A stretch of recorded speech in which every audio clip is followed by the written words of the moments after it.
Greetings, cyber people. First of all, I want to sincerely thank everyone for the positive feedback regarding my first video about having sickle cell. I made no secret of the fact that I was totally uncomfortable with being in front of the camera talking about it. So after uploading it, I barely gave it a second look myself. And while I made very little attempt to draw awareness to the fact that I did it in the first place, it has actually caused me to receive emails, phone calls, and kudos in just about every way imaginable. Interestingly enough, much of that has come from not only friends and family, but doctors too, who have been interested in actually showing it to their students as a part of their training, because basically they were saying it puts a real face behind the illness.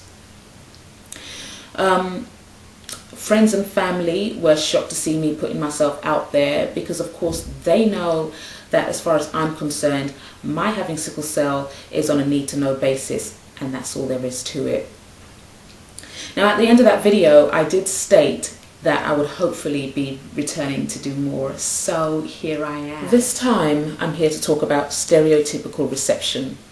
In other words, the way people with sickle cell are received by others. Now, seeing as I have a short amount of time in order to cover the issue, I will start with those in the medical profession. I'm told that as a baby I exhibited signs of sickling, and my parents were warned that I was unlikely to make it past the age of 4. It's pretty much a no-brainer that I did. However, after that limitation was placed on me, another was issued.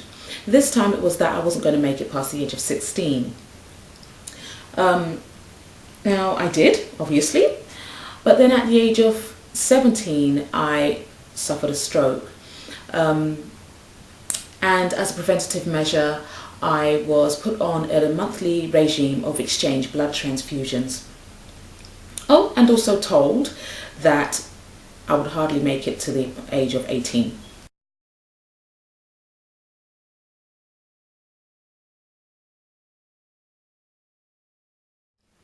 Now, in all of this, the one thing that was never really accounted for were how my parents would be feeling, or even how I would be feeling at hearing these constant warnings of she will never make it past.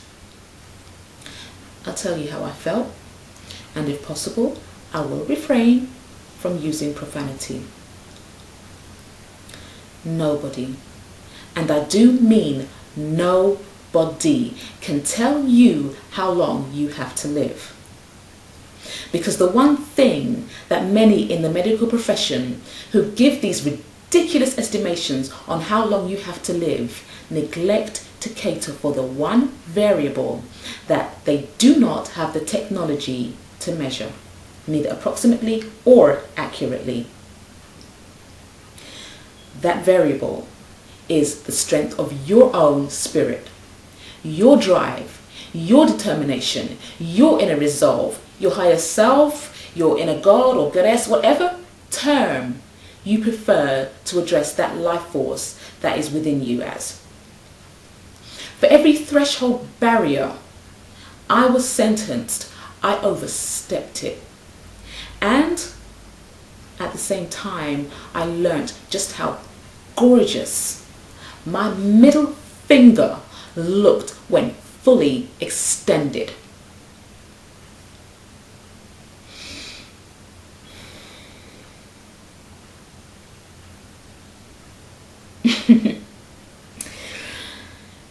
Now,